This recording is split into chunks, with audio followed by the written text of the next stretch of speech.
Felicidade interna bruta.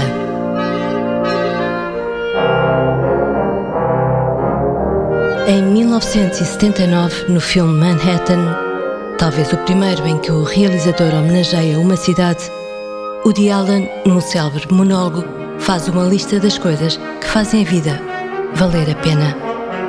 For me, Swedish movies, naturally. Marlon Brando, Frank Sinatra. Those incredible Apples and Pears by Cézanne. Mais de 4 décadas depois, e em tempos de guerra e peste, perguntamos a escritores, criadores, pensadores o que faz, afinal, a vida valer a pena.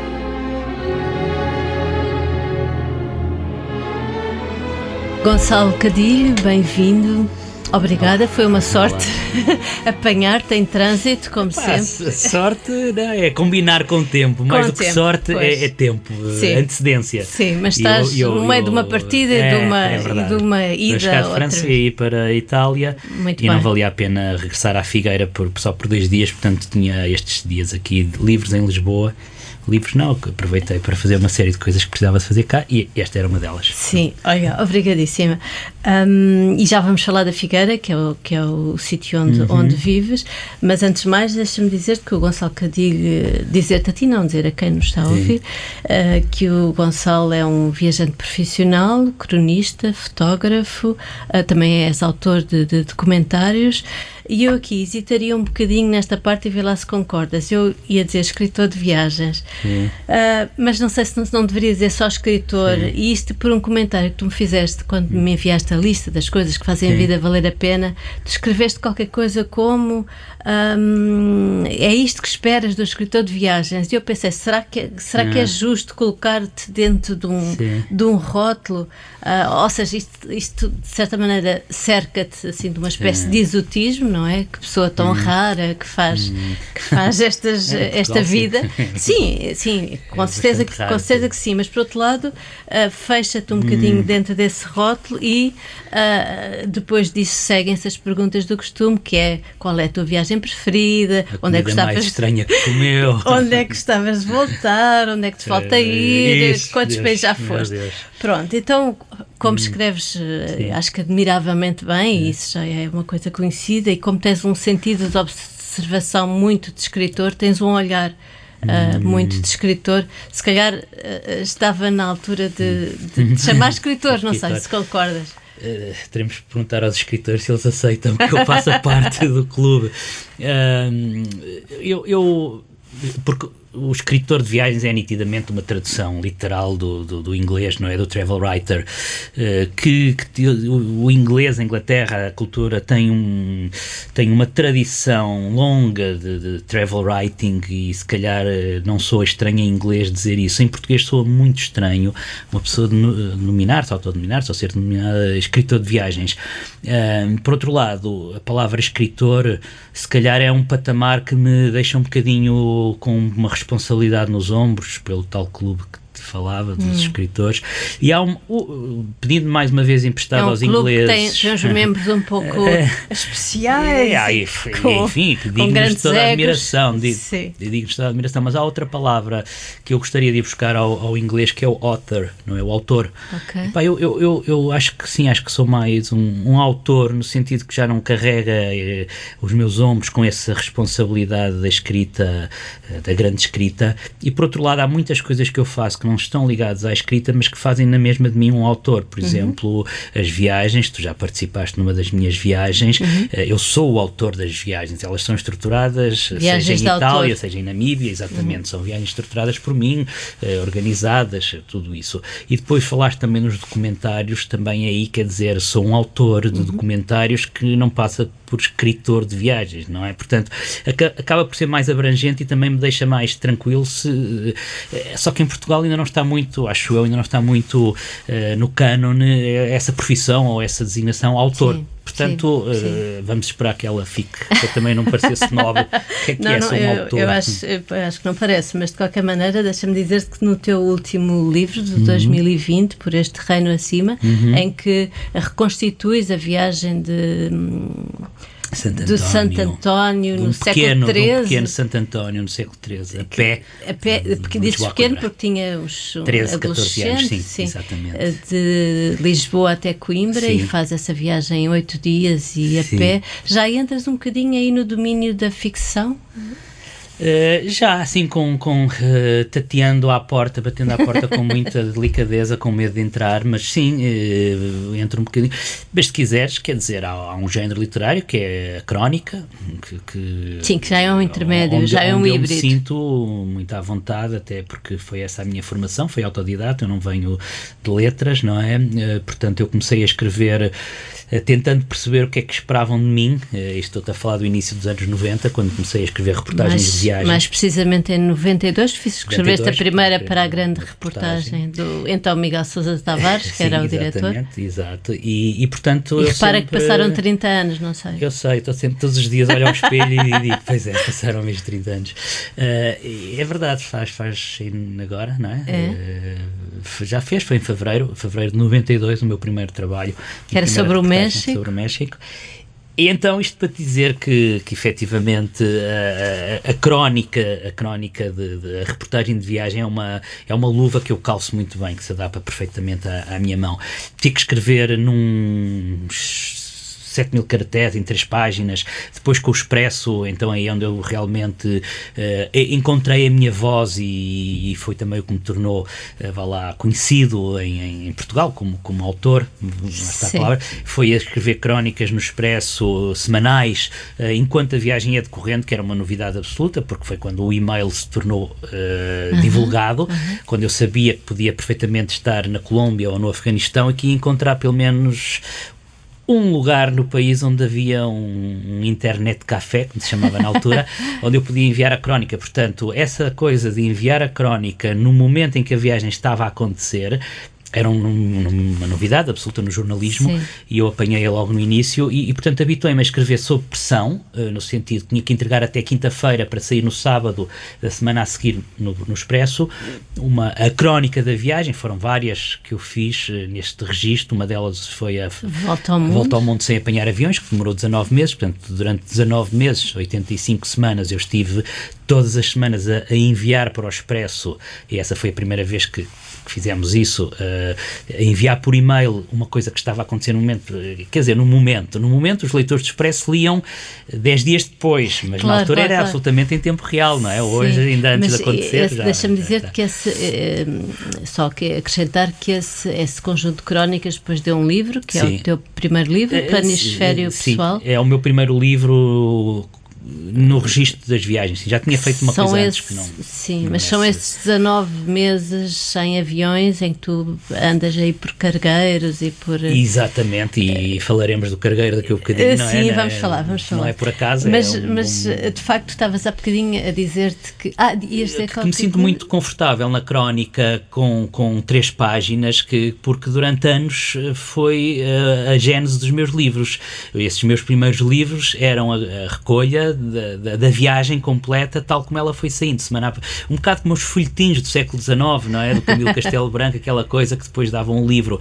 E então, olha, aí está outro género literário, o folhetim. Agora nunca pensei nisso, mas a minha crónica de viagem era quase o folhetim, porque de tal maneira que depois resulta bem no livro. Tinha uma sequência, não é? Tinha sequência. Dei-te este exemplo, dar uma volta ao mundo sem apanhar aviões.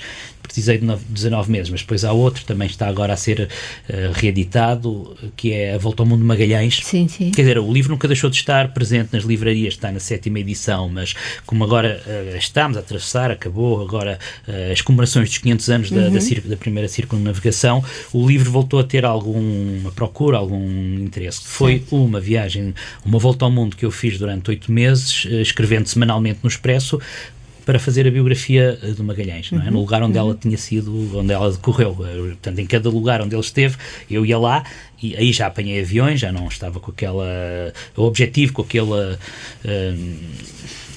contrato com o leitor, dizer vou-vos narrar uma viagem sem aviões, não é? Ainda há muitas pessoas hoje que pensam que eu não ando de avião, que tenho medo, ou que não, aquilo foi um projeto, que era dar uma volta ao mundo sem apanhar aviões, mas portanto aqui fizeste por várias secções do mundo, digamos assim, não é? Sim, encontrei um bilhete de avião o mais barato possível dentro daquela categoria que se chama Round the World, que é um bilhete de volta ao mundo, um bilhete de avião que te permite dar uma volta ao mundo durante um ano e parar em diferentes sítios. Portanto, eu comprei, acaba por ficar muito barato, comparativamente, porque é um bilhete que te permite parar nos 5 continentes.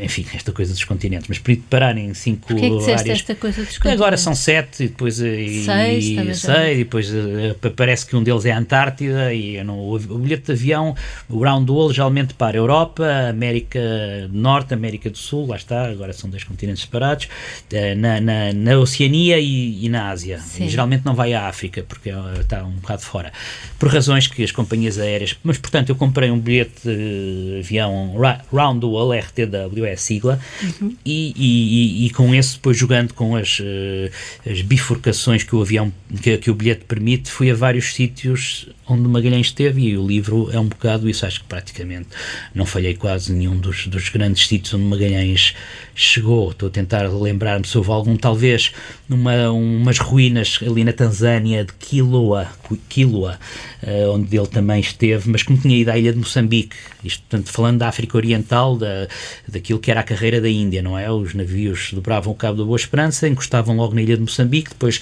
muitas vezes iam a Quiloa, que hoje em dia já não existe, é só mesmo ruínas de um castelo caído dentro do mar, e depois paravam em Mombaça ou Melinde, uns paravam, outros não. O Magalhães esteve nestes sítios e eu fui a quase todos, portanto, isto para dizer que as crónicas, e é sempre daqui que partimos, não é? Começámos são talvez o género literário onde eu me sinto mais à vontade.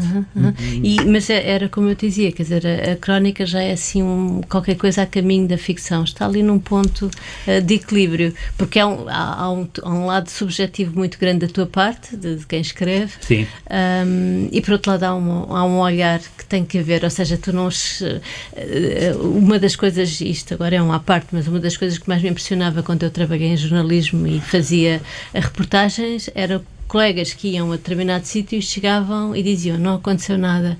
E eu dizia, mas como é possível? Acontece sempre alguma coisa. É impossível não acontecer nada. Mesmo que vamos ali à esquina, é sempre possível acontecer alguma coisa. Tu tinhas esses problemas de pensares... bem, calculo quando tivesse um mês inteiro num cargueiro, não acontecessem muitas coisas? Tinha, olha, talvez uma das coisas que eu sinta prazer em ser desafiado por mim próprio é em fazer ligações, e desenvolvi muito essa capacidade precisamente com o livro de Magalhães, em que eu estava a narrar uma viagem que aconteceu há 500 anos, mas aquilo não é um livro de história, nem uma biografia, é um livro de viagens para todos os efeitos. Portanto, eu tinha sempre que procurar descobrir ligações entre a viagem de Magalhães com aquilo que eu estava a viver, a presenciar naquele momento. Sim. E portanto, estavas sempre a ligar o passado e o presente. E o presente, a minha experiência pessoal, com uma experiência que fosse universal, que tanto tivesse valor hoje como há 500 anos atrás. Portanto, o que estás a dizer, não aconteceu nada. Assim, se nós puxarmos pela nossa imaginação, conseguimos encontrar sempre as tais ligações mentais, culturais, não sei, também sentimentais, podem vir dentro de nós, podem vir... Portanto, acho que acontece sempre qualquer coisa. E também te conectas com pessoas que encontras? Claro, os encontros é uma fonte extraordinária de inspiração na escrita de viagens. E por isso é que viajas sozinho? E por isso é que viajo sozinho, nomeadamente quando é para escrever um livro.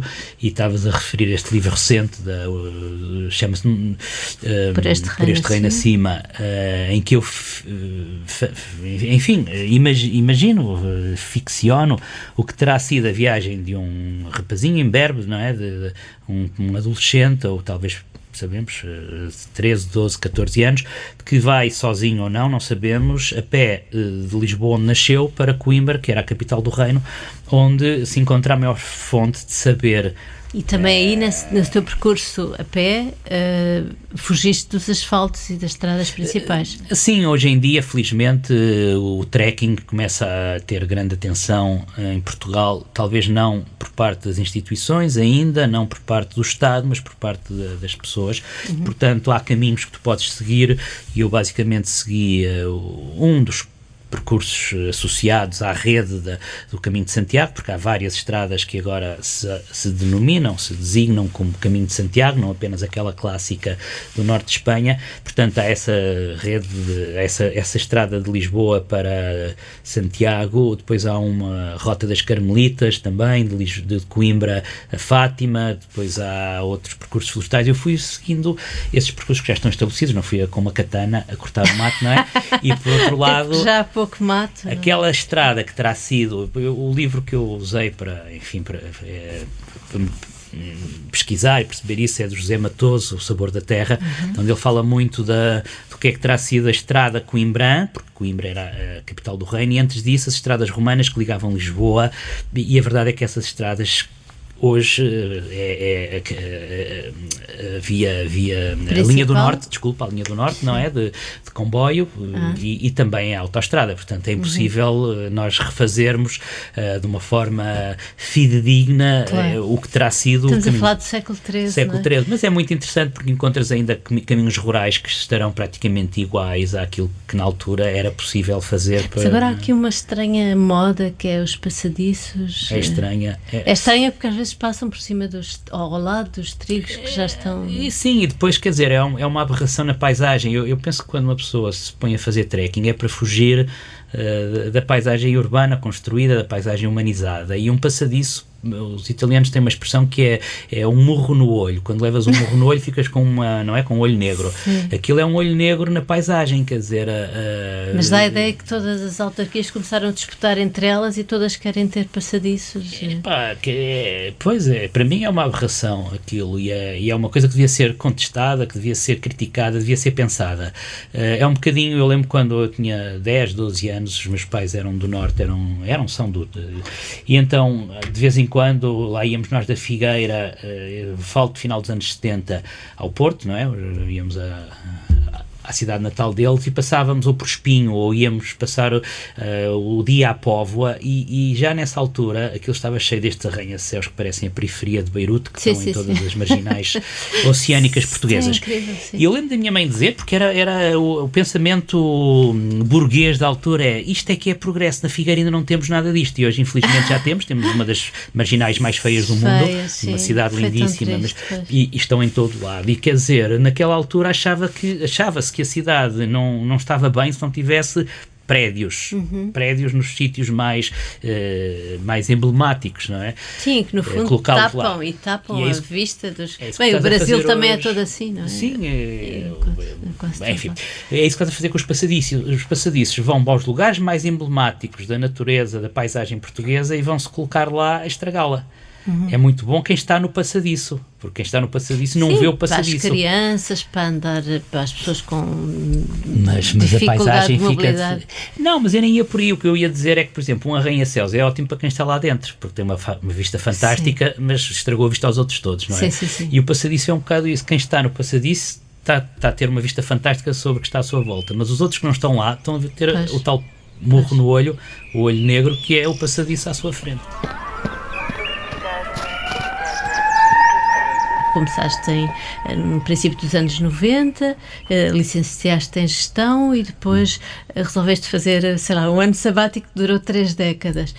E 14 livros e mais 3 livros de fotos e mais esses documentários e depois várias voltas ao mundo e depois ainda uma subida da África.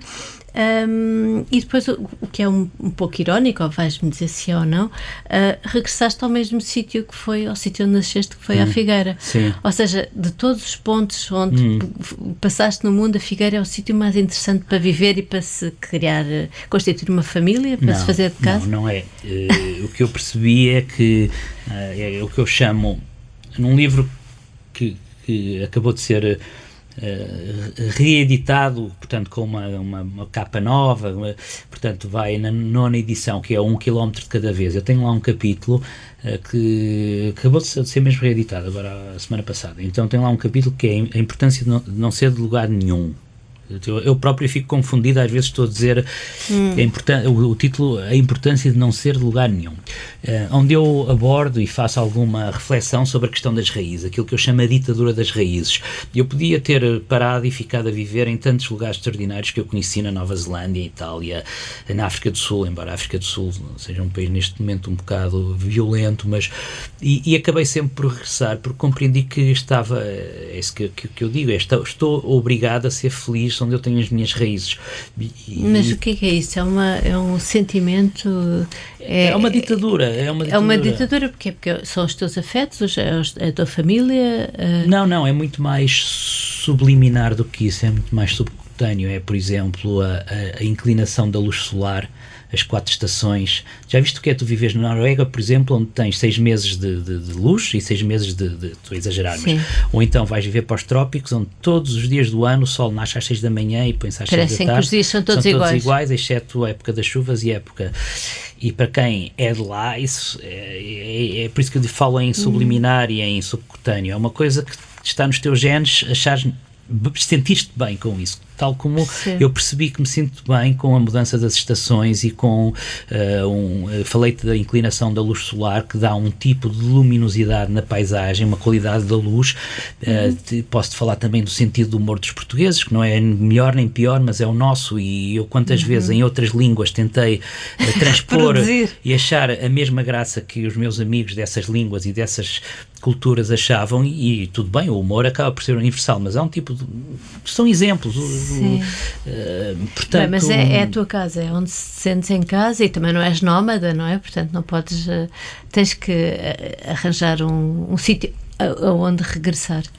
Exato, não sou nómada, nunca quis ser nómada, nem é isso, quer dizer, é uma cenobaria, uma pessoa achar que é nómada. Um nómada é um bocadinho uma abstração já. É uma abstração, isso não existe, quer dizer, um nómada é um pastor que anda a fazer círculos com o rebanho ao longo do ano. Mas onde eu queria chegar é que, por exemplo, um país que me atrai muito, que me deixa muito curioso, que é a América, os Estados Unidos da América, aquela mentalidade, aquela força que existe na genética dos americanos, porque é um povo de desesperados, é um povo que foi formado por imigrantes de todo o mundo que foram lá parar há 200 anos para cá.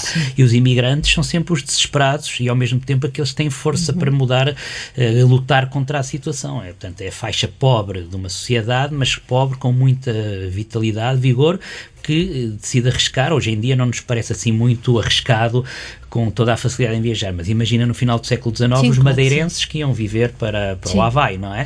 Que tinham uma viagem de 6 meses de barco e que nunca mais voltariam, porque não iam fazer outra viagem de regresso para passar o Natal. Portanto, eram pessoas com uma gana, e os Estados Unidos é formado por esta fibra, não é?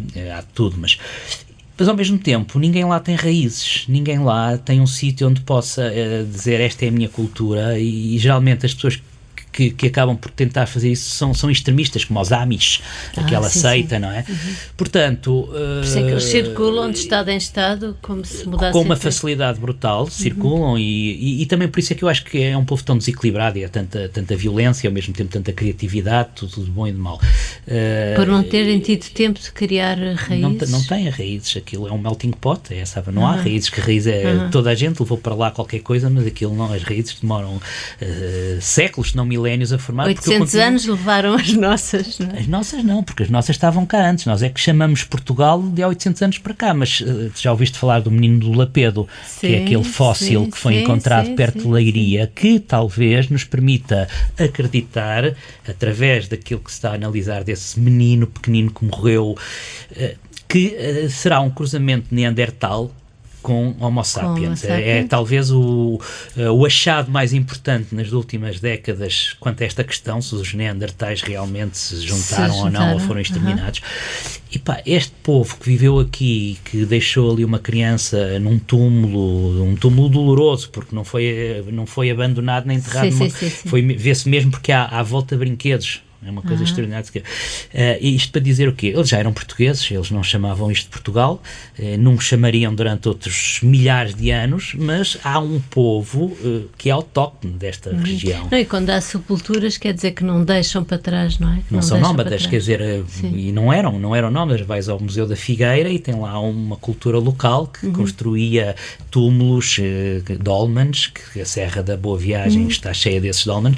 Portanto, há um povo ao qual eu pertenço, nós pertencemos, que vai muito para lá dos 800 anos da nacionalidade e que tem que estar nos nossos genes. E se eu emigrar para a Nova Zelândia, eu encontrei uma cidade lindíssima onde poderia viver com qualidade de vida, e mesmo estando nos antípodas, uma parte de mim teria sido seccionada. É isso que eu acho que falta aos americanos. Há uma parte deles que foi seccionada, e então eu tendo esta noção, compreendi que nunca seria feliz em mais lado nenhum. Posso não ser feliz em Portugal, com todos os defeitos que tem, enfim, mas pelo menos eu pertenço aqui. E já agora o livro... Essa sensação de pertença é importante, não é? É isso que eu te ia dizer. O livro que me fez começar a pensar nisto é A Lua e as Fogueiras, do Cesare Pavese. É o seu melhor livro e também o seu livro derradeiro. Ele depois suicidou-se depois do livro ter saído, e é um livro que é toda à volta desta questão de um imigrante desesperado italiano do norte de Itália que vai para os Estados Unidos, faz fortuna, mas acaba por voltar. O livro é uma história, é um romance, é uma ficção, tem uma trama, não é? Tem um enredo, mas todo o livro é um questionar-se sobre a importância de pertencer a algum lado. Daí o meu capítulo chamar-se Importância de não ser de lugar nenhum. Sim. Bem, o grande livro da história universal, não foi o primeiro, mas é como se fosse, que é o Homero, a história, o Homero e a Odisseia, a história de um regresso, não é? O homem quer desesperadamente chegar a casa e não chega e não consegue. É claro que há muitas leituras e sobre o Homero, quem sou eu para falar do Homero, nomeadamente agora... mas é um livro de viagens, por exemplo. É um livro de viagens, e enfim, para muitos o livro fundador da nossa... É o primeiro livro é um livro de viagens, não é? Ou melhor, os dois primeiros livros, um é de guerra e o outro é de viagens. E a Odisseia. Mas curiosamente, sabes que eu descobri, porque eu não sou um especialista em nada disto que estamos a falar, mas descobri há pouco tempo que a Odisseia, o Ulisses, o herói viajante que no regresso a casa completa... Demora 10 anos? É uma cópia de uma mesma, ou de uma história muito parecida, muito anterior, talvez 2000 anos, deixa ver se estou a fazer bem as contas, ao próprio Homero, se é que existiu, que é o mito do Gilgamesh. Sim.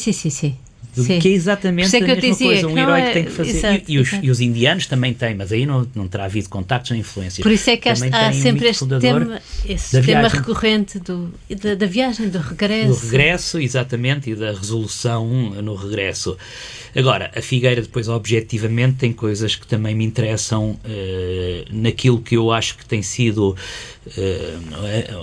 enfim, o meu equilíbrio ao longo dos anos, que é uma cidade de média dimensão, junto ao mar, onde posso fazer surf, com uma relativa facilidade em chegar a um centro urbano importante como é Lisboa ou Porto, com autoestrada, onde eu cresci feliz como criança e, portanto, quando chegou a questão de, com a minha mulher, decidirmos onde é que íamos viver para educar o nosso filho e dar-lhe uma infância, eu não tinha dúvidas, mas ela é de Porto, portanto ela compreendeu e também achou o mesmo, e portanto a Figueira, para mim, além de ter essas valências todas ao longo das décadas, tem agora esta transmissão de infância feliz, do sentimento de uma infância feliz no meu filho, que é feliz na Figueira, apesar de ter a noção que nasceu no Porto e viveu os primeiros 2-3 anos lá, talvez 4, 5 anos lá, mas depois, que ele não tem memória, mas depois então, agora está com 10 anos, crescendo na Figueira, ele sente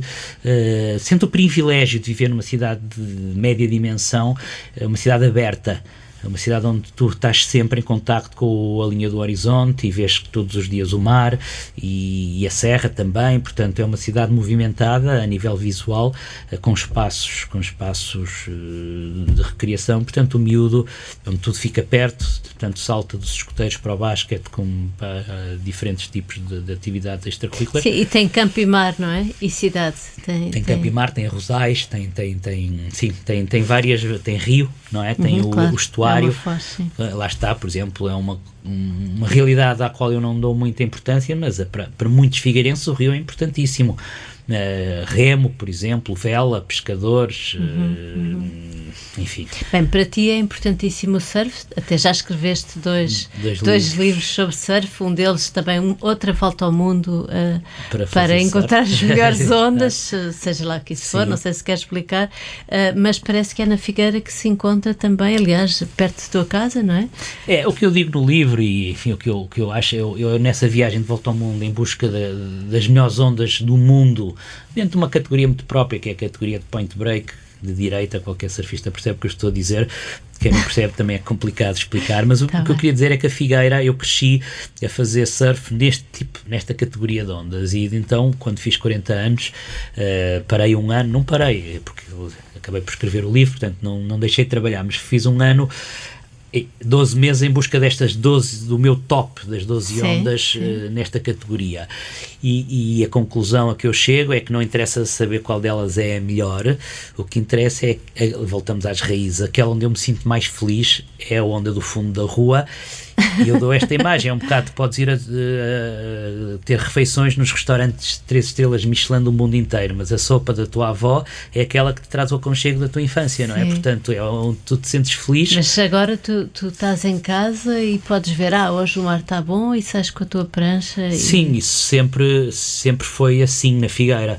Portanto, quer dizer, independentemente de ter diretamente vista mar ou não, mas sei lá, os surfistas, e no caso da Figueira, sabemos pela direção do vento, por exemplo, quando o vento está de sul-sudoeste, que não é bom para o surf, há um cheiro a celulose, que é a indústria que está a sul, portanto, se o cheiro no ar, eu nem preciso de ver o mar, basta sentir esse cheiro, imagino logo quais são as condições, visualizo as condições do mar quebrado, com ondas que não interessam que não dá para nós para fazer surf, da mesma maneira que se o vento estiver de leste e toda a gente sabe onde fica o leste na Figueira, sei que as ondas estarão boas, porque o vento é muito importante. Felicidade interna bruta. O surf é um dos teus, chamaste-lhe prazeres, as coisas que achas que fazem a vida valer a pena.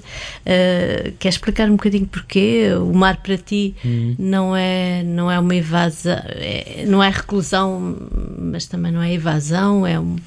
Porque o surf, pelo que eu percebo que é quase nada, também tem muito de espera, não é? O surf tem muito de espera. O surf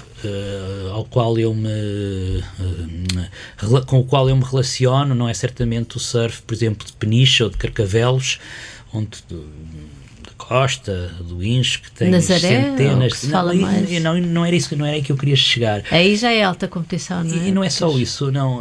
O que eu quero dizer é que as ondas vêm em grupinhos de 7, 8, 10 ondas, depois há uma espera de, sei lá, de 5 minutos ou 3 minutos, depois vem outro grupinho de 7 ondas, cada onda só dá para uma pessoa, e quando estás em Peniche ou em Carcavelos e tens centenas de praticantes na água e vêm 7, 8 ondas, e dessas centenas só 7 ou 8 é que vão, e depois é que esperar outros 3 ou 4 minutos, há um clima muito agressivo, muito agressivo mesmo na água, e na Figueira até agora, enfim, ainda não tivemos isso, somos poucos e conhecemos todos, e é tudo muito cordial, portanto o surf que me enche a alma tem também a ver com estas condições que a Figueira proporciona, aquilo que no surf se chama sem crowd, não é? Crowd é multidão. Sim, claro, mas tu falas do surf, o sal no corpo, a energia do mar, a adrenalina, a intensidade das emoções, dizes que é o prazer mais vitalício que conheces, e é uma coisa que já praticas vitalício, há 40 porque anos. eu estou com 53 anos, por acaso fiz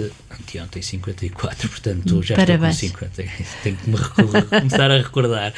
Obrigado. E comecei a fazer surf com 12 anos, portanto sim, é nesse sentido, são 40 anos a fazer surf, nunca deixei de fazer, portanto é nesse sentido que eu digo vitalício. Depois eu acho que qualquer pessoa que vai à praia, dá um mergulho no mar, dá um bocado a apanhar sol, vai mais uma vez, dá outro mergulho nas ondas e depois chega a casa, sente que houve uma energia que entrou no corpo e revitalizou. E então exponencia isso quando essa energia não é apenas o sol e a água do mar, mas também uma coisa que é impalpável, que tu não consegues, que é um bocado transcendental, que é uma onda. A onda é uma conjugação de vento, não é? A milhares de quilómetros houve uma tempestade qualquer, no nosso caso terá sido ali no Labrador, na Groenlândia, uma tempestade no Atlântico Norte durante o inverno, e passado tem uma semana... Tem a ver com a Lua também?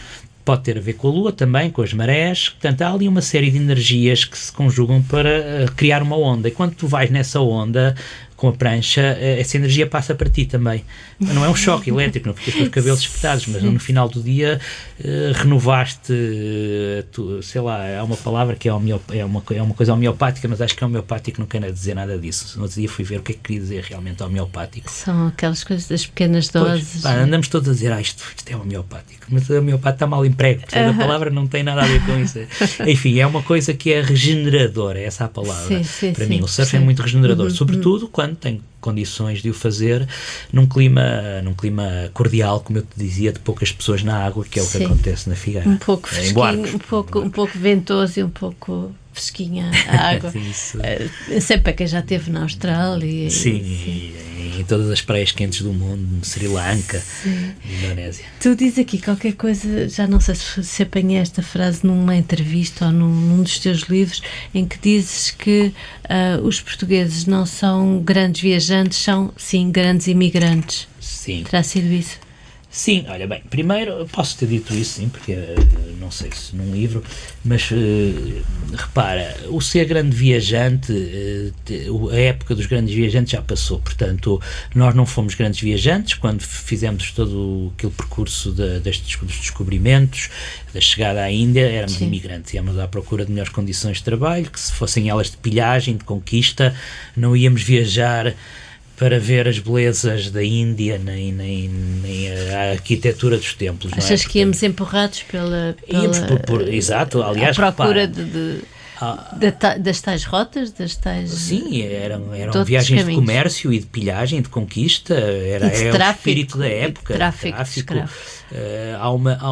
Eu falo isso no Magalhães, há uma estatística dos historiadores que diz que naqueles primeiros anos dos descobrimentos da navegação portuguesa, 1/3 da tripulação morria antes de chegar ao destino. Que é como se tu entras para um avião, vão 300 pessoas e olham à volta e sabem que 100 morrem pelo caminho. Ninguém aceitava viajar de avião se tu tivesse uma estatística dessas, ou 50. O que é que fazia? Morriam de quê? De escorbuto? De escorbuto e de acidentes, e de cair ao mar, e de cóleras, e de tifo, e de se meterem à pancada uns com os outros, e de escaramuças quando desembarcavam numa costa africana para tirar água da fonte, e não sei o quê. Quer dizer, o que é que fazia com que uma pessoa, sabendo que tinha 1/3 de possibilidades de morrer durante a viagem, o que é que fazia com que os portugueses se embarcassem na mesma? Muitos eram obrigados, mas depois havia aqueles que tinham condições de vida aqui tão miseráveis que eu acho que era quase indiferente, percebes? O valor da vida era muito diferente. Claro que sim. Portanto, não éramos viajantes, éramos desesperados imigrantes, não é? Como continuámos a ser durante muitos séculos, até há bem pouco tempo, ainda agora parece que temos que ser outra vez. Parece que estás a desglorificar, isso é quase assim um tema tabu, porque é o nosso ponto alto da história, foram os descobrimentos, e tu tratas... É as coisas como elas são, quer dizer, repara, depois temos os nossos heróis, que somos nós que os consideramos heróis, se calhar. Eu lembro sempre desta conversa que tive com Cicerone, que era professor de História, mas ele devia ganhar uma miséria como professor de História, ganhava mais a fazer de Cicerone, no Forte Jesus, em Mombasa. Mombasa é uma cidade no Quénia, que é de maioria muçulmana, e que foi, precisamente com o Magalhães, foi saqueada, pilhada, destruída, e nas décadas seguintes os portugueses construíram o Forte Jesus, que ainda hoje existe. E esse Cicerone dizia-me: nós aqui não nos esquecemos, vocês da cruz, os da cruz, os que traziam a cruz, vieram e nem os velhos nem as crianças pouparam, eles não esqueceram, como nós também não esquecemos que os espanhóis tentaram invadir Portugal e com Alves Barrota isso já aconteceu há tantos anos, porque continuamos a glorificar Alves Barrota, não é? Da mesma maneira... aquela figura medonha da padeira, não é? Que foi uma coisa horrorosa. Incinerar esses espanhóis num forno, enfim, é uma coisa mesmo medonha, mas ensinam isto às crianças. É o espírito da época, como os descobrimentos é o espírito da época. Agora, nós dizemos que o Afonso Albuquerque, o Magalhães, esta gente são todos heróis, mas se fores ao lado de lá... se fores ao lado de lá, eles não, quando, pronto, é isso que eu te estou a dizer, o Cicerone de Mombasa dizia-me que aquilo que para nós são os heróis, para eles são o Átila, é o equivalente ao Átila, para eles o Átila chegou à África com os portugueses.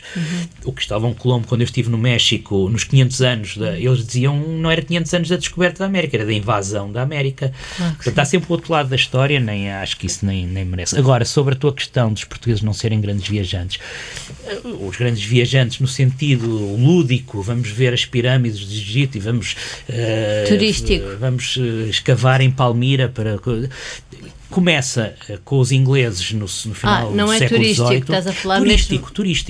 Eu estou a falar de turismo, começa com os ingleses, são os ingleses os primeiros que vão fazer as viagens para desfrutar das pirâmides, da paisagem, levam pintores que os fazem, não vi a fotografia, percebo. E já agora queres falar disso, que é uma coisa muito curiosa. Esse movimento social, porque é mesmo um movimento social, como foi os hippies, por exemplo, que acontece no final do século XVIII e ao longo do século XIX, interrompido com as campanhas napoleónicas, mas depois retoma, é um movimento social que tem um nome, é o Grand Tour. Okay. Grand Tour, é assim que é conhecido, de tal maneira que há regras específicas e um jovem inglês da alta sociedade que não fez o seu Grand Tour não está apto ainda a entrar na governação do país. Era uma escola de vida, era um ritual de passagem.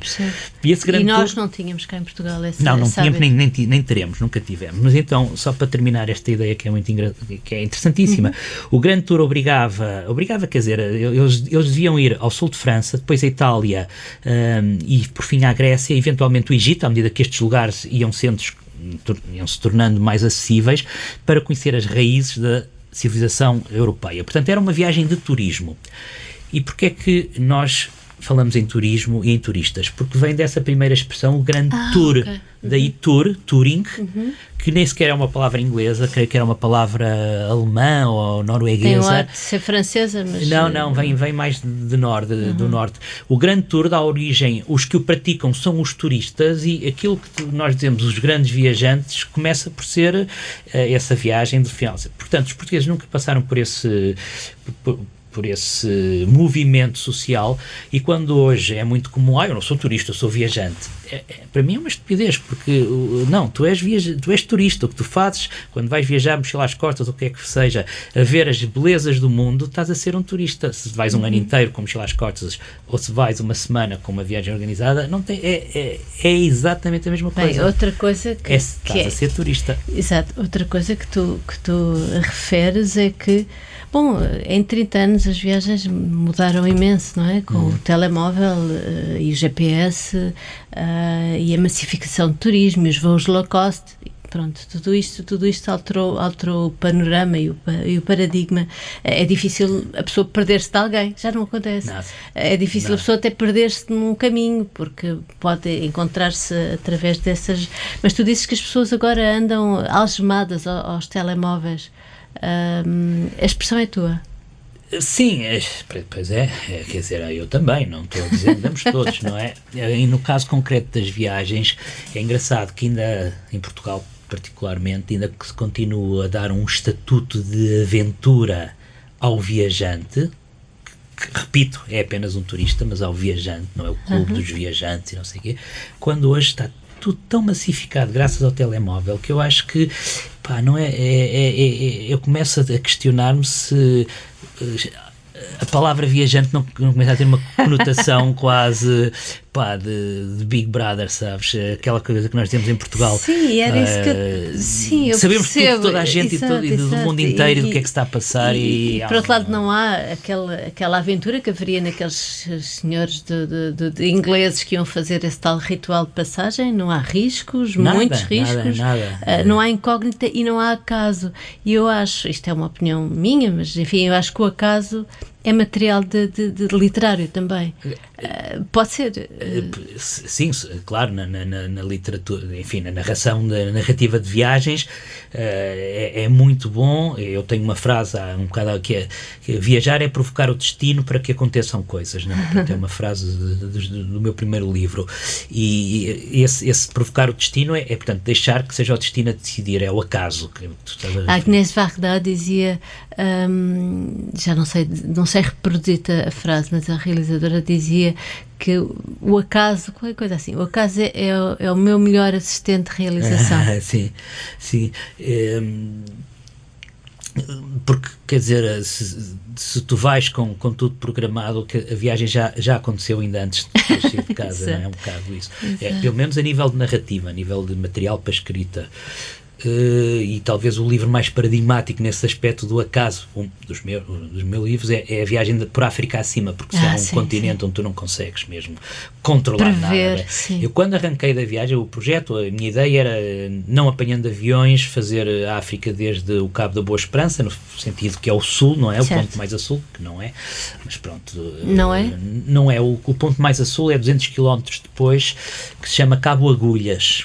Okay. Pronto, no imaginário português e mundial, o Cabo da Boa Esperança acabou por assumir esse, era o grande ponto de passagem, mas na realidade, se tu virares logo ali no Cabo da Boa Esperança, vais bater com o navio no Cabo Agulhas um bocadinho. Portanto, eu fui ao Cabo Agulhas, a viagem começou no Cabo da Boa Esperança, ainda fui ao Cabo Agulhas, depois vim até o Estreito de Gibraltar a pé, autocarro, comboio, à boleia. Portanto, e quando eu comecei na viagem, isto por causa do acaso, eu ainda não sabia qual seria a rota, porque dependia dos países que me deixassem entrar lá.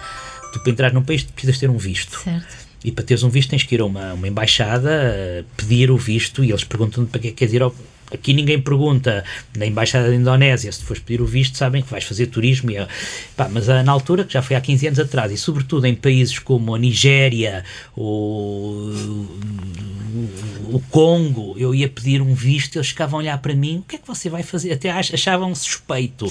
Eu não podia dizer que ia escrever um livro, porque para eles era logo uma questão delicada. Um jornalista, ou enfim, não era jornalismo, mas um escritor é sempre alguém que anda a meter o nariz onde... Portanto, eu não dizia isso.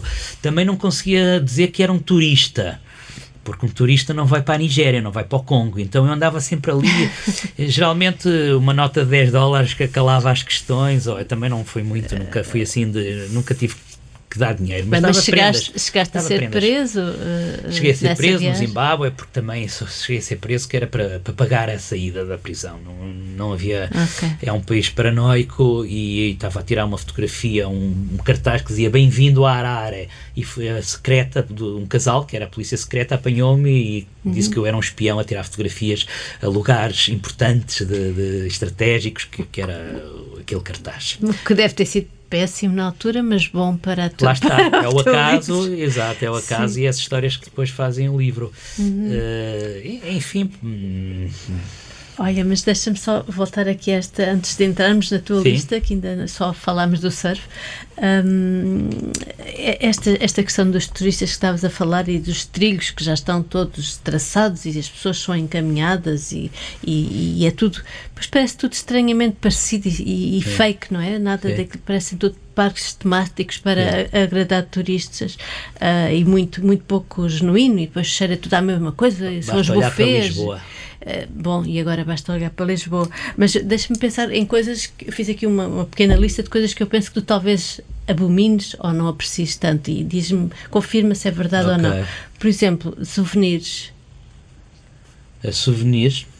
Pá, não, há tudo. Bem, eu vou-te dizer, o souvenir que é feito na China, que é o anjinho, há umas coisas horríveis em Roma, há uns tempos havia, que era um calendário, uma fotografia de Jesus Cristo, que os olhos, à medida que tu te mexias, naquele póster todo brilhante, os olhos reviravam, uma coisa ficava com os olhos brancos, se fosses para o ângulo errado, não é? Se fosses para um certo ângulo, eu olhava para ti, mas de certos ângulos aquilo ficava em branco. Pá, esse género de souvenirs feitos, massificados, da Torre Eiffel dentro de uma cúpula ou não sei o quê, não. Mas, por exemplo, o bilhete de autocarro que eu apanhei para passar do Quirguistão para, sei lá, para o Uzbequistão, isso é um souvenir para mim, isso eu guardo. Esse género de coisa, não tem necessariamente que ser papel, mas sabonetes de hotéis, eu não sei, há coisas que eu trago, depois não sei para quê. Antigamente ainda ia fazendo colagem e ficava giro, pá, mas se eu continuasse com isso, a casa ficava toda coberta de... Então deixa-me lá continuar. Selfies? Não, realmente as selfies... Bem, para começar, não faço fotografias de mim próprio, seja selfies, ou seja, pedir a alguém, nunca fiz isso, excetuando... Olha, o David Livingstone, quando chegou descobriu, para os europeus, as cataratas de Vitória, lá no diário dele tem esta passagem, que é eu que nunca tinha feito isto, não conseguia resistir a cravar com um canivete o meu nome numa árvore. Pronto, o Livingstone. É possível que eu também, em certos momentos que me deixem mais emocionados, tento tirar uma fotografia, mas é raríssimo tirar fotografias a mim próprio. Tenho que tirar fotografias, faz parte do meu trabalho. Sim. Portanto, há ali as selfies, independentemente de serem em viagem ou ser em casa num aniversário, não sei o que, nunca ficam bem, não consigo. Portanto, nem fazem parte do meu imaginário a possibilidade de fazer uma selfie. Muito menos em viagem. Os cadeados nas pontes? Pois, não, também nunca... Não, aquilo é perigoso. Olha, na Torre Eiffel proibiram...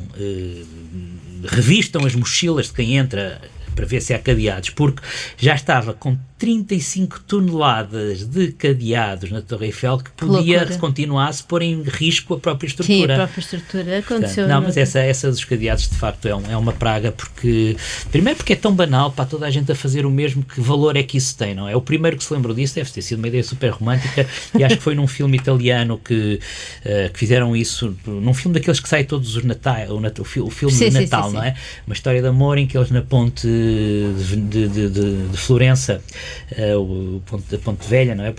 Fazem isso pela primeira vez. Isto foi em 2001 esse filme, e a partir daí há esta... eu acho que é uma praga por duas razões. Primeiro porque de facto põe em perigo certas estruturas, e depois porque é tão banal, toda a gente está a fazer isso. Como é que eu posso achar que é romântico? Não sei. Olha, feiras medievais. Feiras medievais.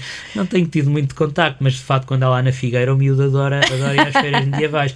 Opa, sabes, as feiras medievais eu acho que dá emprego a muita gente, se quiser ir por aí, portanto deixar estar, não... Bom, em relação aos passadiços já falámos, os tuk-tuks. Os tuk-tuks, olha, há cidades como o Porto, que impõem as rotas que os tuk-tuks podem fazer, e não afeta a vida do resto das pessoas, porque já sabem as estradas onde... Aqui em Lisboa, pelo menos até há bem pouco tempo, os tuk-tuks iam para onde lhes apetecia, e isso é de facto condenável. É condenável, porque agora... Mais uma vez, tuk-tuks deve dar emprego. Sim, seguramente, mas já há também por todo lado. Cruzeiros que parecem aqueles prédios flutuantes em que a pessoa Cruzeiro é uma coisa que me faz muita confusão, porque eu compreendo a necessidade de certas pessoas de uma certa idade e tal, mas aquilo é uma operação, eu acho tão anti-ecológica e também tão... Tu quando metes 10 mil pessoas, acho que há cruzeiros que têm 10 mil pessoas, não sei, 3 mil pessoas a invadir uma aldeiazinha como Porto Fino, por exemplo, ou os Cinque Terre, que são coisas pequeninas, que Veneza não está preparado para os cruzeiros. Lisboa, Lisboa é uma pegada ecológica de uma pequena vila, a poluição que aquilo e depois não deixa dinheiro nenhum, não deixa, não, quer dizer, só se têm tudo pago, comem se calhar até trazem do pequeno almoço um pão embrulhado. Sim. Portanto, eu não percebo porque é que as cidades continuam a pactuar, porque quando as cidades começarem a fechar, Veneza fechou, já não sei. Sim. E, eu acho que os cruzeiros vão ter que se reinventar e vão ter que perceber que não podem, a arrogância que eles têm demonstrado. Mas isso é tudo muito longe de mim, olha, que eu não estás-me a pedir coisas para comentar coisas que não, são coisas que eu penso que tu não gostas. Já vamos passar sim, o tuk-tuk, o cruzeiro, quer dizer, nem vivendo em Lisboa, portanto, é mesmo realidades que estão muito longe da... Certo. Mas olha, aquelas estâncias em que a pessoa tem uma pulseira com tudo incluído... Repara, se uma pessoa quiser ir de férias despreocupada, eu acho que está correto. Como é que um viajante profissional faz férias? O meu sonho é estar em casa quieto, mas depois tenho a família a querer, por sua vez, ir de férias. Portanto, depende, não sei, quando eu estava sozinho era só em casa, ficava mesmo em casa. Agora com o miúdo a crescer, ele tem as suas exigências culturais, não é? Começar a conhecer o Coliseu, a Torre Eiffel, essas coisas, portanto seremos mais uns. Olha, e lugares como Dubai, como Cancún, Punta Cana? Não conheço. Como não conheces? Nunca estive lá. Porquê? Bem, eu nunca estive lá porque de facto não me interessa. É que é impossível não ir ao Dubai porque é uma plataforma giratória. Sim, mas não sais do aeroporto, estás lá 7 horas ou 4 ou o que for. Portanto, e não te interessa nada? Não me interessa, mas por exemplo, posso falar de um lugar que eu também não conheço muito mais perto, que é o Algarve. Não conheço o Algarve porque tenho essa ideia de ser um Cancún, de ser como não será todo o Algarve. Um parque temático para agradar turistas.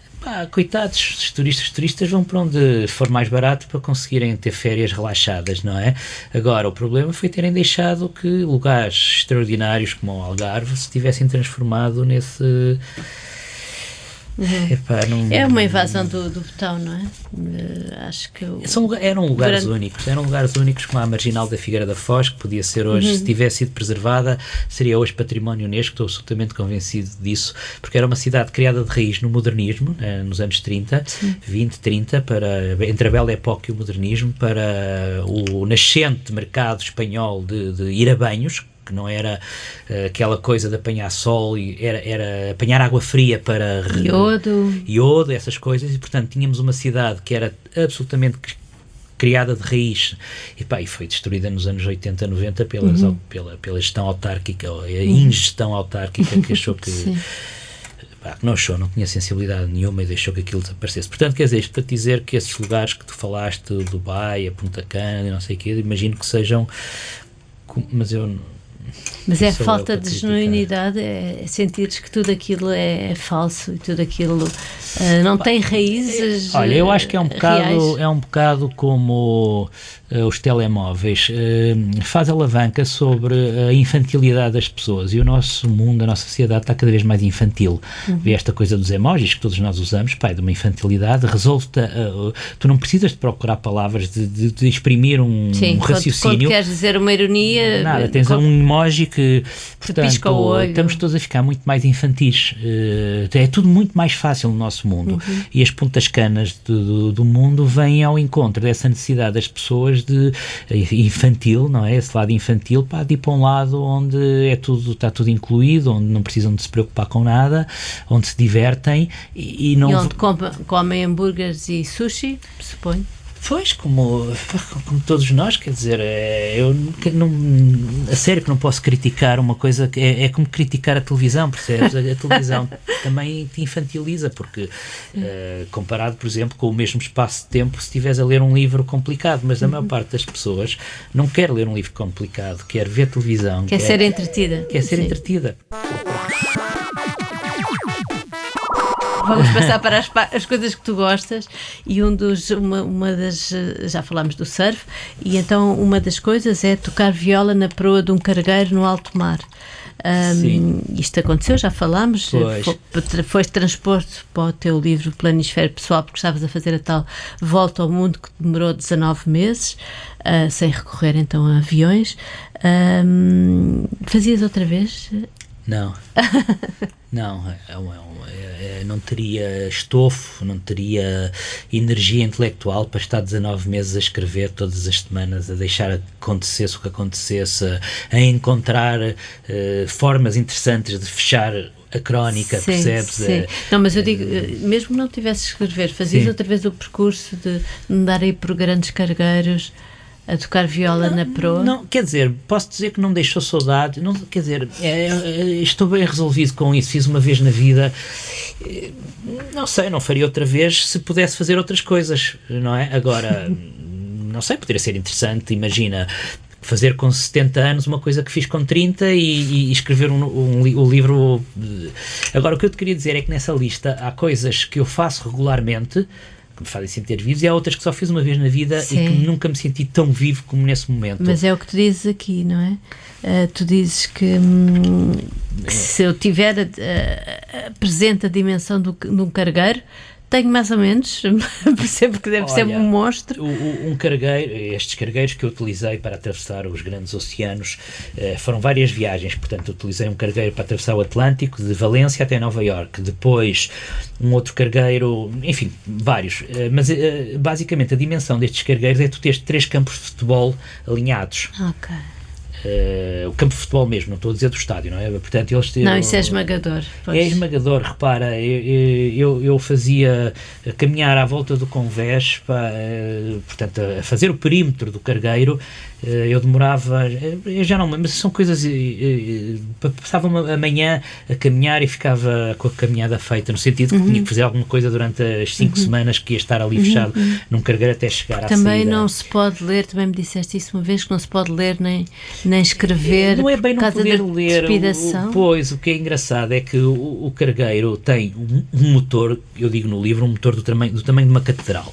Portanto, tudo no cargueiro está a vibrar suavemente e então, à medida que tu vais caminhando, sentando, há uma vibração subliminar dentro do teu corpo que é quase uma massagem. Tu estás sempre muito relaxado, muito zen, e então aquela necessidade intelectual de se sentar ao computador e escrever e pensar e tal, é contrariada por causa desta trepidação que absorve tudo, não é? E eu lembro, havia Nescafé lá na cantina, eu bebia Nescafé em quantidades industriais e não conseguia sentir-me ativo intelectualmente, estava sempre muito preguiçoso. E então eu digo-te, uma das coisas que me dava imenso prazer é ir tocar viola sentado na ponta do cargueiro. Havia lá um momento em que tu chegavas efetivamente à ponta do cargueiro e eu sentava-me ali com os pés, com as pernas já viradas para fora, estava se calhar uma hora e meia. Eu toco viola também desde os 10 anos e há muitos anos que comecei a desenvolver na viola aquela coisa que geralmente só se consegue fazer no piano, numa mão. No piano, geralmente, é a mão direita toca a melodia e a mão esquerda faz o acompanhamento. Pronto, e eu na viola já há muitos anos que faço isso, que é ao mesmo tempo tocar os acordes e a melodia. Portanto, quer dizer, isto para dizer que estava ali entretido a tocar canções, a tocar para mim, não é? Tocar canções. Pena não teres feito um audiobook com essas bandas sonoras. Mas a ideia que dá é que os viajantes também têm que ter uma grande resistência ao tédio, não é? Porque ficam fechados no mesmo sítio durante muito tempo. E tem aquele tédio horrível dos aeroportos, dos detectores de metais, das fronteiras, das esperas, das filas, dos aviões. É uma forma de paciência. Tu consegues ter essa resistência ao tédio? Consigo, porque, sei lá, ponho-me a ler um livro ou a pensar na vida, ou não sei, eu não me costumo incomodar comigo próprio, ou melhor, gosto da minha companhia, gosto de estar sozinho e depois, quer dizer, se tu pensares na vida do dia-a-dia, raramente tens também possibilidade de estar assim, sozinho, fora de tudo. Isto agora voltando aos cargueiros, não é? Eu lembro que, por exemplo, saía do cargueiro dessas 5 semanas de solidão, e de repente estava nesses países do sul do mundo, a Índia ou a América Latina, que há imensa confusão, imensas pessoas, toda a gente quer saber quem tu és, não há o conceito de privacidade, que não te vão perguntar de onde é que vens, quanto dinheiro é que ganhas no teu emprego, quantos filhos tens. Quer dizer, isso é muito europeu esta coisa. O que é que você tem a ver com isto? É uma resposta que só um europeu pode dar a outro europeu. E no país nórdico quase que é considerado mal educado se tu interpelares uma pessoa na rua para pedir uma direção. Sim, há aquela coisa extraordinária que eu lembro de ter visto na Holanda, que é tu ias num centro histórico, mas não é por ser centro histórico, era um centro em que tu ias a pé, vais a pé a caminhar, isto é recorrente na Holanda, e olhas para as casas e elas não têm cortinas, têm janelas ao nível da rua e para dentro não há cortinas, portanto tu vês tudo que se está a passar lá dentro. Mas isso tem a ver com o protestantismo, deles mostrarem... Eu também acho que acima de tudo tem a ver com a falta de luz, não é? São países mais escuros e precisam de luz. Sim. Mas eu uma vez perguntei a um amigo holandês, disse, pai, tu não te importas que as pessoas olhem para dentro? E ele respondeu, mas porquê que as pessoas vão de olhar para dentro? Não é? As pessoas metem-se na sua vida, não querem saber da vida dos outros. Mas isso é muito português, que é espreitar, a ideia de espreitar. É do que é que os outros vão pensar se virem como é que é a minha casa se está desarrumada. Eu vou fugir um bocadinho, não sei se temos tempo, mas é para te contar uma história que é deliciosa. Eu no Havaí fui encontrar um livro de um comediante português de quinta geração, que é um certo Francisco de Lima, Frank de Lima, e então o livro chamava-se O Código da Lima. Era a brincar com o Código da Vinci. Sim. E este português de quinta geração dos imigrantes que foram para o Havaí no final do século XIX e que tem todos os apelidos portugueses, mas já ninguém fala português, nunca ninguém foi a Portugal. E lá no surf, por causa do Havaí é a meca do surf, sim, não é? Sim, quantos campeões de lá havaianos chamam-se Medeiros e Lopes e Gomes, não é? Pronto. E Lima, este Lima. E então ele tinha, a especialidade dele como cómico é contar anedotas das diferentes etnias que povoaram o Havaí, que emigraram para o Havaí. Sim, mas sim. obviamente os portugueses do Havaí, portugueses que foram para lá no século XIX, é a especialidade dele. E então ele conta a chamada piadinha de português, que é exatamente igual àquela que tu ouves no Brasil. No Brasil, a piadinha de português, o português é o mais obtuso, o tipo mais tacanho, não é? Sim. Pronto. E não é que no Havaí eu vou descobrir que é exatamente a mesma coisa. A piadinha de português, pá, é uma coisa do género. Como é que se reconhece um pelotão de fuzilamento português? Estão em círculo. Vamos contar os outros. Mas onde eu queria chegar e depois voltamos. Uma das piadas que está lá no livro, que eu comprei o livro, tenho lá em casa, de piadinhas de português e de outros grupos, sobre os portugueses, que dizia assim: qual é a pior coisa para um português quando chega ao verão? O português, que é assim que qual é a pior coisa para um português quando chega ao verão? É ter que conduzir de vidros fechados para os vizinhos pensarem que ele já tem ar-condicionado no carro. Quer dizer, tu 100 anos depois de deixarem de ter imigrado para lá portugueses, encontras uma anedota que não é anedota nenhuma, nós somos assim. Os portugueses vão com o vidro do carro fechado para o vizinho pensar que ele já tem ar-condicionado, a pensar o que é que eles pensam de nós. Sim. Isto é tão atual, não é atual, é tão perene na mentalidade portuguesa, não é? E repara, ir descobrir isto no Havaí 100 anos depois. Mas portanto, sentiste reconhecido enquanto sociedade, enquanto hábitos locais aqui do teu país? Quer dizer, eu também não andei muito à procura dos descendentes, nem falei lá com alguns, há uns clubes de portugueses e tal, mas isso não tinha interesse para o que eu estava propriamente. Sim. Agora, isto só para dizer, em relação ao cargueiro e em relação a estar sozinho, que quando chegas ao sul do mundo, não é? Eu dei o exemplo da Índia, da Indonésia também, por exemplo, a África, as pessoas vêm ter contigo sem pudor nenhum de entrar na tua privacidade, que é esta a palavra, privacy, não é? Sim. E perguntarem quem és, de onde é que vens, sentam-se ao teu lado, se estás num banco de jardim, a ler o livro para tentar perceber em que parte da cidade é que estás, a olhar para o mapa, sentam-se e metem conversa e quanto dinheiro é que ganhas lá na tua terra com o teu emprego e não tens nada para me oferecer. Então não consegues estar sozinho. E não consegues estar sozinho. Portanto, estas viagens de cargueiro de 5 semanas na volta ao mundo sem são uma desintoxicação. Acabavam por ser o contrapeso, não é? Várias semanas de excesso de humanidade que eu não sou contra, quer dizer, não era isso. Suponho que não.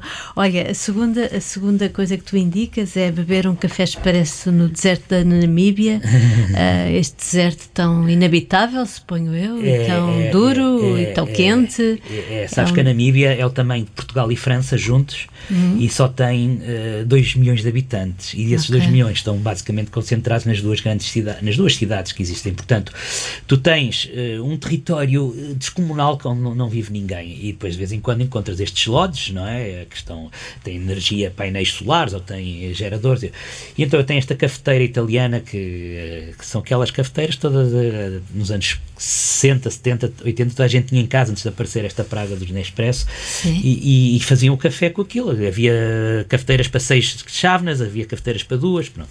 Eu tenho uma que é elétrica, tem uma resistência elétrica, ligas na tomada, no quarto, e é isso que eu digo, é que numa cidade europeia ou em cada esquina de Portugal isto é um prazer tão banal que tu não lhe dás valor nenhum, mas quando estás, é o que eu digo aqui, acordo de manhã no deserto da Namíbia, sento-me no alpendre de um lodge e ouço o café borbulhar, o aroma a invadir o ar, quer dizer, para mim aquele dia começou já com um privilégio existencial. No meu caso é o café, pessoas que não gostam de café, talvez eu diria que é o café ao início do dia e o copo de vinho ao final, mas isto para te dizer que é um prazer que me faz sentir muito vivo, é o café, sobretudo onde tu não estás à espera de o encontrar. Claro. Olha, depois voltamos outra vez a casa, falas outra vez do regresso a casa, o sofá da tua casa, pronto, que já sabemos que... Sim, falámos há bocado das raízes, também tem muito a ver com isso, e tem a ver com outra coisa a nível profissional, é que para mim uma viagem tem que se fechar, senão ela falávamos já há bocado dos nómadas. Se uma viagem não se fechar, o trabalho também não se completa. E no caso, por exemplo, de um livro ou de um documentário, e o regresso a casa é o sintoma de que terminei um trabalho, que tirei uma responsabilidade para fora do ombro. E fechaste fechei um ciclo para recomeçar com um novo, não é? Portanto, é esse prazer. E depois tens este prazer de andar, de fazer trekkings, de evitar o asfalto, e até dizes que é mais fácil despoltar o processo de autoconhecimento quando se viaja, sobretudo sozinho, do que quando se faz a rotina do dia-a-dia. O que é que este andar pode trazer-nos? Ou é uma lentificação que estás à procura e que ela já não é tão possível porque estamos num processo de aceleração terrível?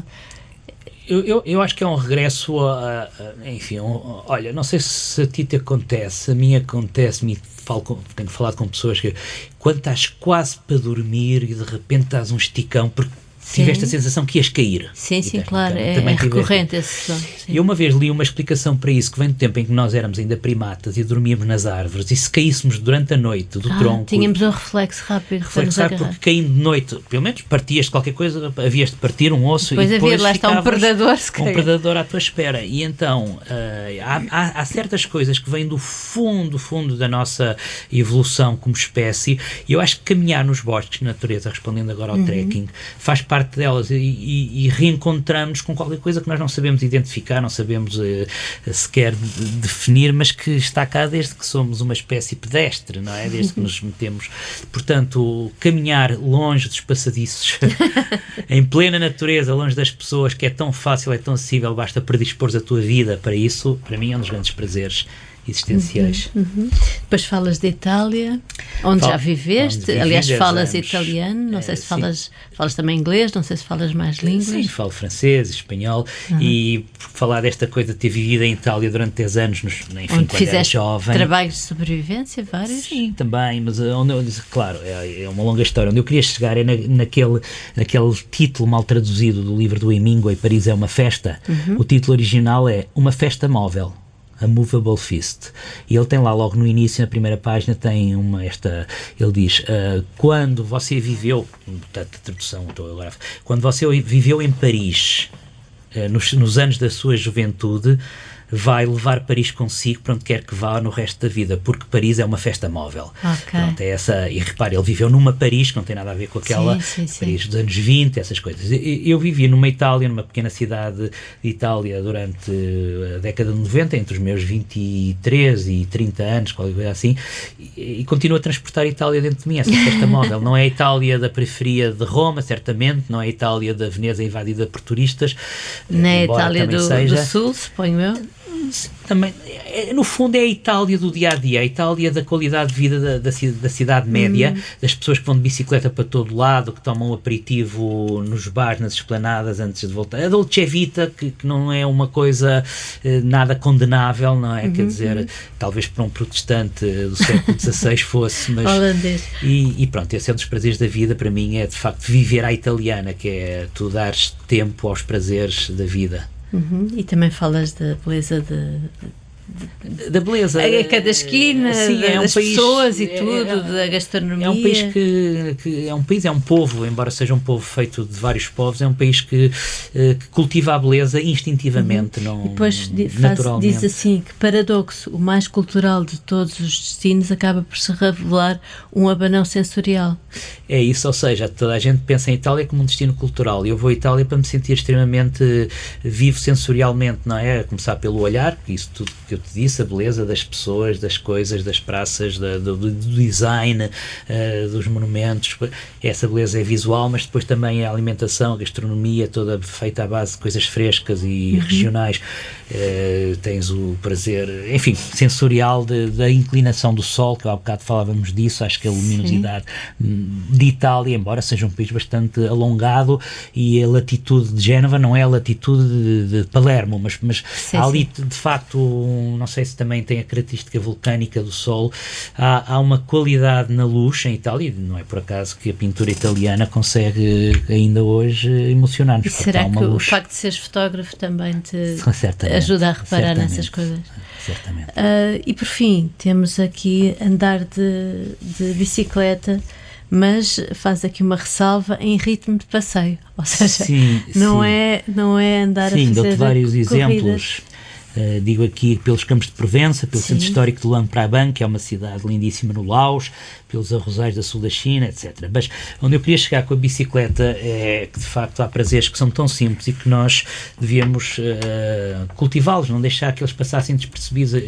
Se calhar em Lisboa andar de bicicleta é uma conquista, mas na Figueira andar de bicicleta é uma coisa absolutamente normal e tu não vês ninguém andar de bicicleta. Até porque é uma cidade plana, não é? Sem contar com a serra. Tem algumas colinas, mas hoje, quer dizer, mas isso tu consegues definir um itinerário que pode demorar mais 10 minutos, mas que evitas as colinas. E isso é quase recorrente em todo o Portugal, quer dizer, as pessoas parecem que têm vergonha de andar de bicicleta. Eu também num dos meus livros falo disso, que há quase uma vergonha atávica, porque a bicicleta faz-nos lembrar quando éramos pobres e só o doutor é que tinha acesso a um carro, não é? É como a carne, come-se carne em Portugal de uma maneira estúpida. Parece que temos que nos recompensar das décadas de salazarismo em que não havia carne disponível, não é? O meu avô dizia, quando em casa do pobre se come a galinha, das duas uma, ou a galinha está doente ou o pobre está doente. Quer dizer, era verdade, antigamente, não é? Portanto, hoje comemos carne como se tivéssemos que compensar os nossos avós e bisavós da carne que não comeram na vida. E andar de bicicleta é a mesma coisa, parece que há um estigma que não há na Holanda, que não há na Itália, que não há na Holanda, seguramente não, e nos países do norte, Dinamarca, porque é que com o clima que nós temos andamos tão pouco. Agora as trotinetes vieram de certa forma, enfim, mas isto, pronto, e as bicicletas comunitárias, chamemos-lhe assim. Sim, exato, mas quer dizer, foi preciso uma revolução tecnológica e as pessoas sentirem que faziam parte do admirável mundo novo para pegarem na bicicleta. Mas olha que foi muito violenta a introdução da bicicleta. Aqui, em Lisboa? Em Lisboa, sim, as pessoas não queriam, as pessoas sentiam-se agredidas. Também não sei explicar bem porquê, porque ocupavam faixas, tiravam espaço para os carros, como se as cidades fossem para os carros e não para as pessoas, não é? Sim. E foi muito complicado. Outra coisa que tu também fazes, e agora mesmo para terminar, é reclamar essa lentidão, ou seja, estar mais offline, ter menos gigas, ter menos sinal. Isso é no final daquele livro, não é? Que eu dou um bocadinho em jeito de apologia do trekking, apologia do caminhar na natureza. Sim, mas é tudo o que as pessoas querem mais. As pessoas querem aceleração e querem ter rede em todo lado. E tu queres o contrário? Pois, eu quero o contrário, claro que eu também preciso de tudo isso, mas eu acho que estamos numa fase de excesso de todas essas benesses desse admirável mundo tecnológico e precisamos de nos obrigar a parar e a recusar e lá está, a sair para o campo, a caminhar na natureza, a andar mais de bicicleta, porque senão acho que ficamos como é aquela febre invectiva do Ulisses, há bocado falámos do Ulisses aos seus companheiros no Dante, na Divina Comédia, não é? Sim. O Ulisses, para convencer os seus companheiros de barco a seguirem em frente, ele diz, é talvez a frase mais célebre da Divina Comédia, vós não fostes, como é que eu traduzo isto? Não fomos feitos... Diz em italiano. Não fomos feitos para viver como bestas, mas sim para buscar conhecimento, não é? Sim. E neste caso não fomos feitos para estar agarrados a tecnologias, mas sim para desfrutar do nosso corpo, do espaço que nos rodeia, da nossa relação com aquilo que está cá desde sempre, desde que nós também estamos cá, que é o planeta, que é a Terra, que é o ar, a água, o mar, o surf. É isso, é sair mais de casa, sair do sofá, deixar o telemóvel durante umas horas. Não sou nenhum profeta, nem estou por dentro, mas eu próprio, quer dizer, obrigo-me, naturalmente, acabo por ter essa E possibilidade. vamos perdendo até algumas características animais, não é? De orientação no espaço, porque estamos sempre a olhar para o GPS. Parece que já não precisamos de saber onde é que é o norte e o sul e olhar para o sol ou para as estrelas. Exatamente, a orientação, ou então a tua própria relação com a destreza, com a agilidade. A minha infância passei na Figueira a subir às árvores. O meu herói literário era o Tarzan, eu subia a tudo que era árvore. Eu não vejo miúdos hoje a subir às árvores, não vejo pessoas para